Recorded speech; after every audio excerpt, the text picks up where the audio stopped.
Hey guys, what is going on? This is Carnivore 5, and today I just want to bring you a quick video and go over all of the settings that I use in MLB The Show 17, especially for online. And not only are we going to go over all the settings, I also want to talk about the control freaks I use and the monitor that I play on. So, starting with the monitor, I use a 24-inch BenQ, 1 millisecond response time. I don't think the model number and all that is going to be the same. I bought it like 2 or 3 years ago. I can put a link in the description though. Pretty similar model. Again, they might have updated a little bit. Do you need a BenQ? No, you don't. If you get a monitor, period, it's going to help you.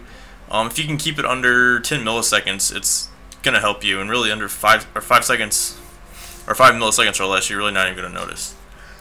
As far as control freaks, I have done a control freak review. I prefer two kinds of control freaks. Excuse me.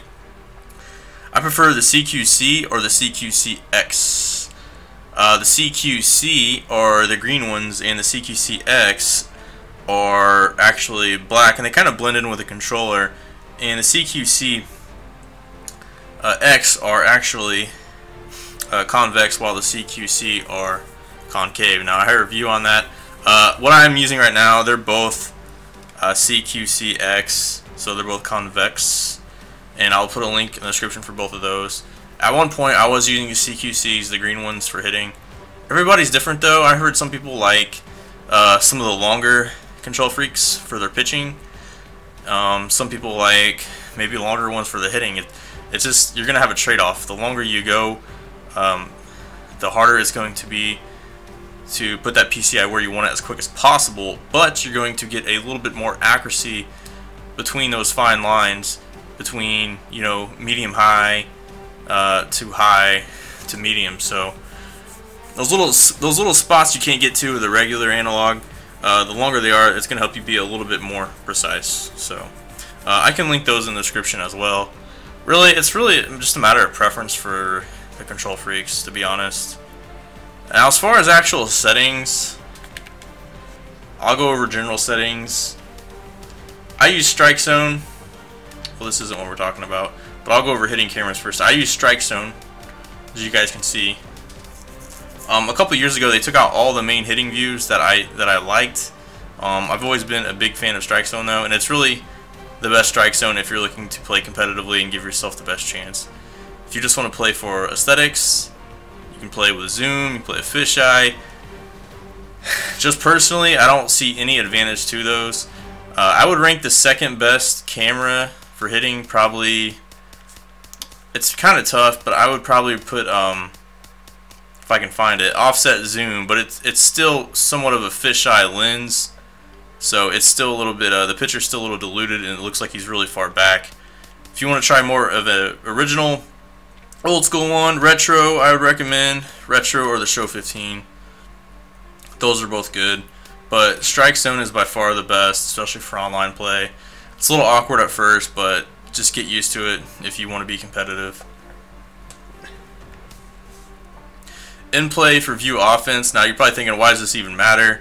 Again, if you don't care about it and you're not playing competitively, then this video probably does you no good in the first place. But I find that high or medium are the two best. I personally like high for in-play view offense and defense. For offense, I'm able to tell whether or not the ball's going to hit the gaps or if it's going to go over the outfielder's head or not. I'm gotten pretty good at it. I know it's probably not like a real tough skill to acquire, but to believe it or not, it helps your base running a lot when you get used to it. Especially this year, it's going to take some time getting used to the ball physics and whether or not a ball is going to go over an outfielder's head or not. So I just like high. It kind of reminds me of like playing FIFA. You can kind of see the whole field. You kind of see what's going on. It gives you the most situational awareness, in my opinion, for hitting and pitching.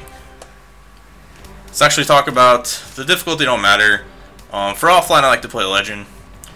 But the hitting interface, so you want to use zone, again, if you want to give yourself the best chance to win. If you're new to the game, you can try directional. If you're a big analog fan, you can try that as well. Now keep in mind there's different inputs and analog types, PCIs, you can turn on or off. And there's different PCI appearances. There's tons of options, but in my opinion, the best one is zone with input type buttons. Analog type don't matter. if you're going to use buttons. You can also use analog. I find that there's really no advantage using analog whether you want to flick or stride. Buttons is the best way to go in my opinion. It's the easiest way to check swing. PCI, you can have it on or off. I know some people like to have it off because it can kind of hamper the review a little bit. I've always liked to just see it for a few reasons. For one, I like to see how big it is, and that's mainly because that's how I dictate whether or not I should power swing or not, depending on the situation, the hitter, and all that. But if my PCI is more than the width of the strike zone, I like to power swing. Now, if you have it off, you're not going to see that, but I understand some people why they like it off. It doesn't get in their way. It doesn't get in their head. They're not really worried about it. I mean, I just like seeing it. I like seeing the ball go in the PCI and swing. Not that I focus on the PCI the whole time. That's just what I like. But really, this is optional in my opinion, guys, on or off. PCI appearance. I prefer wedge. Buckshot's terrible. Don't use buckshot. Classic's alright. It still hinders view a lot. I would say the next best two are either outline or reticle. I would give the advantage to reticle though if I had to pick another one.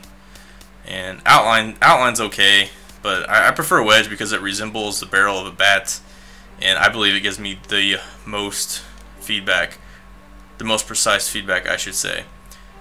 With reticle, sometimes it can be deceiving. It looks like you center green it, but you'll be just under it or just on top of it. And personally, I see a lot of people complain about that. Oh, I center greened it. I mean, sometimes it's hard to tell. So I really like wedge. I don't really think any of them, make you hit better. I just think wedge gives you a little bit more precise feedback. Alright, so these other ones I don't really think you can pick. Ball trail, I don't know if you can even turn that on or off. I mean, I have it right now, it's on daytime only. I think I usually have it off. I'm not sure about that one, but whatever. I have that on default. I don't think it really matters. I guess base running interface, there's classic or default. I use default. Use whatever you're most comfortable with, but keep in mind, base running to me is kind of a lost art in MLB The Show. It does take some skill, especially online, because sometimes you have to compensate for the lag, and that's a skill in itself in my opinion. So just use whatever you're comfortable with for base running. For pitching, there's 4 pitching interfaces. Guys, analog's the best one. I'm telling you right now, if you're not good with analog, just practice with it, get good. It took me about a year to get pretty decent with it, and I still don't think I'm the greatest with it, but it gives you the most precision. And if you miss, it's on you, and you know where you're going to miss. If you miss to the right, you're going to miss to the right. If you miss early and to the right, it's going to go high and to the right. If you're late, and you miss to the left, it's going to go down and to the left. You have all the control in the world using your analog. Meter, you don't have as much input. It's either you're early or you're late or you're perfect. And even when you're perfect, a lot of that is very dependent on the attributes. And most times it's still not going to go wherever you're aiming your pitch. Pulse is alright. There's some advantages to pulse. I will say that I do like pulse for holding runners because you actually execute your interface before you release the ball. So you can focus on the base runners a little bit more, and it's easier to throw out runners and slide step and all that. It's a lot easier to pulse. Meter and analog, it's a little bit more difficult.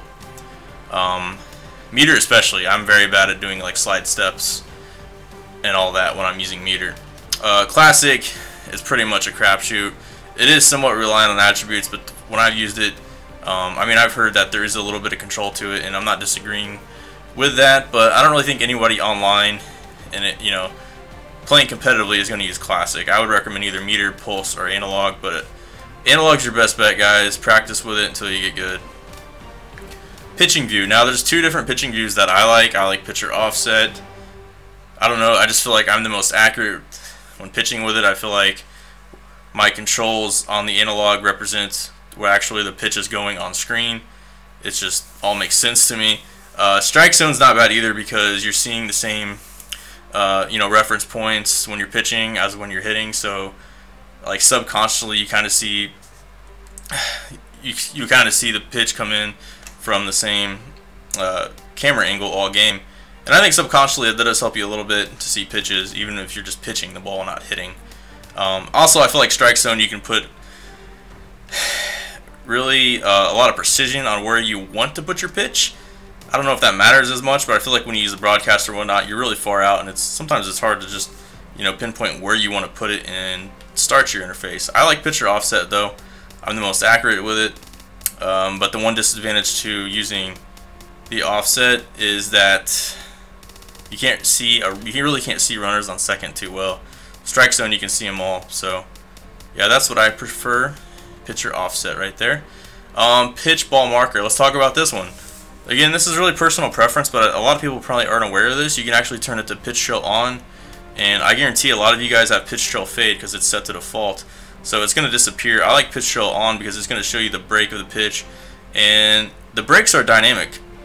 I think due to the wind and just a lot of other things, like you'll see curveballs that have different pitch trail each time, even though it's the same pitcher.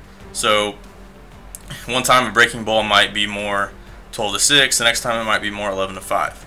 So I just like having the pitch trail on. If you're going to use another one, classic's good too. I would recommend just classic on. I don't really see point of fade unless you're playing PvP on the same screen. Alright, for fielding, this is really important as well. I like button accuracy, and let's see, throwing meter I have on, so you want all that on. And then throwing difficulty, you can set it to whatever, it's not going to affect online. So like you don't have to play an all-star, you can play on any difficulty. I don't think a lot of people even realize that. Fielding decision, see throwing decision. Throw canceling you definitely want on, just to get used to. I mean, you can really deke some runners with throw canceling. Sometimes it can trigger slow animations and you get screwed out of it, but more times than not, throw canceling is going to help you, so make sure you have it on. Be aware of it, get used to it. In play, view defense, again, same for hitting. I like high for my defense as well. The defensive shifts I have an auto. It wouldn't be a bad idea to put manual. It'll probably just take a lot of time though. And I think that's pretty much it for all of my settings. I don't know if you guys want to know my sound. I don't think that really matters. I think Astro's A40. I just use a regular controller. And I'll put all those links in the description for the monitor and the control freaks. So let me know what you guys use. I know there's a ton of options in MLB The Show, and it's just pretty cool to me that they give you so many options. I think they balance it pretty well. I think it's a good balance. Like if you use directional, it's easy to use, but it's not as rewarding. Analog's kind of in between, and zone is, in my opinion, the hardest to use, even though probably a lot of you gotten pretty good at it and used to it over the last few years. But it is the most rewarding. So let me know what settings you use and why. If you have any questions, I'll try to answer them. Thanks for watching the video, guys. This is Carnal Bird 5 signing out. Peace.